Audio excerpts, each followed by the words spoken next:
मेघा और अतुल दोनों पति पत्नी थे। दोनों के बीच में बहुत प्यार था। दोनों गांव में अपनी जॉइंट फैमिली के साथ रहा करते थे।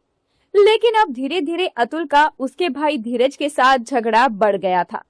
मेघा की देवरानी उससे कहती है, आप तो जानती हो जेठानी जी कि माजी और पिताजी जाते हुए कोई वसीयत नहीं बना कर गए थे, तो मेरे पति धीरज ने आपके पति की तरह बेवकूफी नहीं की और सब कुछ अपने नाम कर लिया। मैं तो कहती हूँ इससे पहले कि मैं आपको धक्के देकर बाहर निकाल दूं, आप खुद ही घर छोड़कर चली जाओ। नेहा, मैंने कई बार अपने पति को बोला है कि हम ये घर छोड़ देते हैं, लेकिन वो अपने माँ बाप की यादों की वजह से ये घर छोड़ना नहीं चाहते। जिस दिन वो मुझे आकर बोलेंगे मैं ये घर छोड़कर खुद चली जाऊंगी। वहीं दूसरी तरफ अतुल भी अपने भाई के बदलते हुए बर्ताव को देखकर परेशान हो गया था और एक दिन अतुल ने खुद आकर मेघा से कहा, देखो मेघा, परिवार सबसे ज्यादा जरूरी है। तुमने मुझसे कई बार बोला कि हम अलग हो जाते हैं, लेकिन मैंने तुम्हारी बात नहीं सुनी। पर मुझे ऐसा लगता है कि अब हम इस परिवार में और नहीं रह पाएंगे। जी, मैं आपकी पत्नी हूँ।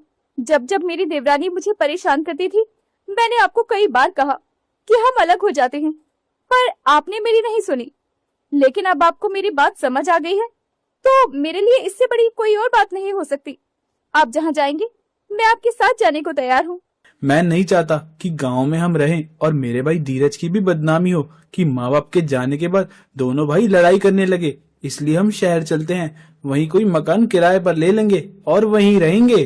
अब मेघा और अतुल शहर आ जाते हैं और अतुल अपनी कुछ जानकारों से बात करके एक मकान किराए पर ले लेता है। वो एक ही कमरे का घर था। कमरे के अंदर ही मेघा अपना छोटा सा चूल्हा जलाने लगती है, जिस वजह से कमरे में बहुत ज्यादा गर्मी हो जाती है। और अतुल कहता है, माफ करना मेघा, मेरी वजह से तुम्हें क्या क्या सहना पड़ रहा है। अगर तुम चाहो, जब तक हम कोई इंतजाम नहीं कर लेते, तुम कहीं और जाकर रह सकती हो। कुछ दिन के लिए अपने मायके चली जाओ। आपको क्या लगता है जी, मैंने सिर्फ खुशियों में ही आपका साथ देने के लिए आपसे शादी की थी। मैं हर हाल में आपका साथ दूंगी अतुल जी, इसलिए इतना परेशान मत होइए। अब अतुल पास की फैक्ट्री में सुपरवाइजर की नौकरी करने लगता है। मेघा घर संभालती है। पूरे दिन खाना बनाने की वजह से कमरा आग की तरह तपने लगता है। मेघा को बहुत गर्मी लगती है। एक दिन वो बालकनी में खड़ी हुई थी, तभी उसकी पड़ोसन सीमा कहती है, अरे बहन, लगता है तुम नई आई हो इस मोहल्ले में रहने के लिए। कहीं ज्यादा बाहर निकलते हुए भी नहीं देखा तुम्हें। समय ही नहीं मिलता बहन, हम गांव में रहते थे, अभी हाल फिलहाल में ही आए हैं। मेरे पति यहाँ पास में जो प्लास्टिक की फैक्ट्री है, वहाँ पर सुपरवाइजर की नौकरी करते हैं। तुम्हारे घर में कूलर नहीं है क्या? नहीं बहन, अभी इनकी नई नई नौकरी लगी है, तो हमारे पास इतना पैसा नहीं है कि हम कूलर ले पाए।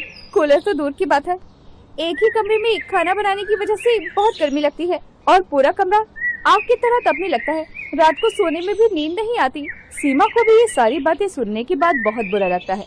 तभी बालकनी में सीमा की बेटी पिंकी आती है। तो आंटी, आप इतना परेशान क्यों होती हो? इसकी जरूरत क्या है? जब हम लोग कैंपिंग करने जाते हैं तो खुले में ही रसोई बना लेते हैं और वहीं पर आराम से हवा खाते हुए खाना बनाते हैं। आप भी बालकनी में ही अपनी रसोई बना लो। आपकी बालकनी कितनी बड़ी है, आपको गर्मी नहीं लगेगी। ये बहुत अच्छा तरीका है मेघा, इससे तुम्हें गर्मी भी नहीं लगेगी और तुम आराम से अपना गुजारा कर पाओगी। बहुत बहुत शुक्रिया बहन, मैं भी बालकनी के अंदर अपनी रसोई बनाकर देखती हूँ। क्या पता इससे मुझे थोड़ी गर्मी से राहत मिल जाए। वैसे भी अतुल जी काम से परेशान होकर आते हैं और गर्मी की वजह से उन्हें नींद नहीं आती। मुझे बिल्कुल भी अच्छा नहीं लगता। प्लास्टिक की फैक्ट्री में वैसे भी एसी कम ही चलता है। अब ऐसा ही होता है। मेघा गर्मी में बालकनी के अंदर अपनी खुली रसोई बनाकर तैयार कर देती है और अपने पति के लिए दाल चावल बना देती है। थोड़ी ही देर में अतुल जब घर आता है तो घर में उसे अजीब सी राहत महसूस होती है। वो देखता है कि मेघा कमरे में नहीं थी। वो बालकनी में जाकर देखता है तो मेघा वहाँ थाली लगा रही थी। यह तो तुमने कमाल कर दिया, कितनी राहत लग रही है। तुमने बालकनी के अंदर ही अपनी छोटी सी खुली रसोई बना दी। अब हमें किसी भी तरह की दिक्कत नहीं होगी अतुल जी, और न ही कमरे के अंदर गर्मी की वजह से हमें सोने में परेशानी होगी। कुछ दिन तो बहुत अच्छे से गुजर जाते हैं। मेघा और अतुल बालकनी के अंदर साथ बैठते हुए सुबह चाय नाश्ता किया करते। दोपहर में मेघा पहले से ही खाना बनाकर रख दिया करती। ये सब कुछ देखकर सीमा को भी बहुत अच्छा लगता है। लेकिन एक दिन बहुत जोरों की बारिश होती है और मेघा का सारा चूल्हा गीला हो जाता है। अब मैं क्या करूँगी?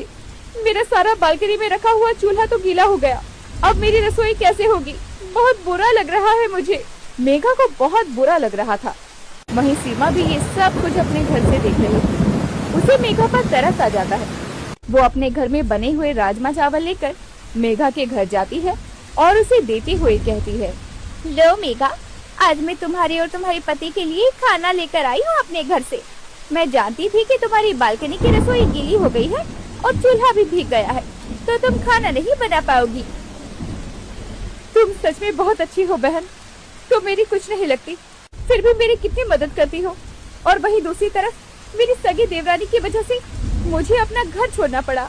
मैं बहुत ज्यादा खुश हूँ यहाँ आकर मुझे तुम जैसी सहेली मिली। तुम्हें इतना सब कुछ सोचने की जरूरत नहीं है, बस हमेशा खुश रहो। सीमा खाना देकर चली जाती है, लेकिन बारिश भी रुकने का नाम नहीं ले रही थी। मेघा भी इस बात से बहुत ज्यादा परेशान थी। फिर से एक दिन अतुल बाहर से खाना लेकर आ जाता है। मेघा परेशान होते हुए उससे कहती है, अतुल जी, इस तरह हम रोज रोज बाहर का खाना तो नहीं खा सकते ना। हमें और कोई रास्ता निकालना होगा जिससे हमारी परेशानी दूर हो सके। अगर आप बोलो तो क्या फिर से मैं अपना चूल्हा रसोई की जगह कमरे में रख लूं, ताकि बाहर बारिश की वजह से वो खराब ना हो। नहीं मेघा, दीवारों का हाल देखो, सारी दीवारें चूल्हे के धुएं से काली हो गई हैं। कल को मकान मालिक जब ये देखेगा तो हमें घर से निकाल देगा। यह इसका उपाय नहीं हो सकता। मेघा बहुत उदास हो जाती है। वहीं दूसरी तरफ अतुल को उसकी तनख्वाह मिलती है। वो खुशी खुशी बाजार से आ रहा था, तभी उसकी नजर एक दुकान पर जाती है और अपनी तनख्वाह से 500 निकालकर एक तोहफा लेकर आता है। मेघा उसे देखकर हैरान हो गई और कहने लगी, ये क्या लेकर आए हैं आप? ये हमारे किस काम का है? मेघा, ये ग्रीन नेट है। हम इसे अपनी बालकनी में लगा देंगे तो भले ही धूप आए या बरसात, हमारी बालकनी में बनाई हुई रसोई कभी खराब नहीं होगी। और मैंने साथ ही मकान मालकिन को भी बोल दिया है कि हम थोड़े से पैसे किराए में जोड़ कर दे देंगे, लेकिन हमारे लिए बालकनी में एक पक्की रसोई तैयार करवा दे। ये सुनकर मेघा की आंखों में आंसू आ जाते हैं। अतुल जी, आज नहीं तो कल गर्मी में बालकनी के अंदर बनी हुई ये खुली रसोई तो बंद हो जाएगी जब मकान मालिक नई रसोई बनवा देगा। लेकिन जो प्यार मुझे आपके साथ इन संघर्ष भरे दिनों में देखने को मिला है वो कभी कम नहीं होगा। मैं बहुत खुश नसीब हूँ कि मेरे जीवन में आप जैसा जीवन साथी आया। खुश तो मैं भी बहुत हूँ तुम्हें पाकर। तुम सच में बहुत अच्छी हो मेघा। ऐसे ही हमेशा मेरे साथ रहना और मेरा साथ देना। अब मेघा और अतुल ऐसे ही खुशी खुशी एक दूसरे के साथ रहते हैं और सुख दुख में एक दूसरे की मदद करते हैं। दूसरी तरफ गांव की पंचायत जब खुद ही इस बारे में पता लगाती है कि धीरज ने अतुल के साथ क्या किया है, तो वो अतुल को फोन करके गांव में बुलवाती है और धीरज को अतुल का हक देने के लिए मजबूर करती है। और अतुल भी उन पैसों से शहर में एक मकान खरीद लेता है और अपनी पत्नी के साथ खुशी खुशी रहता है।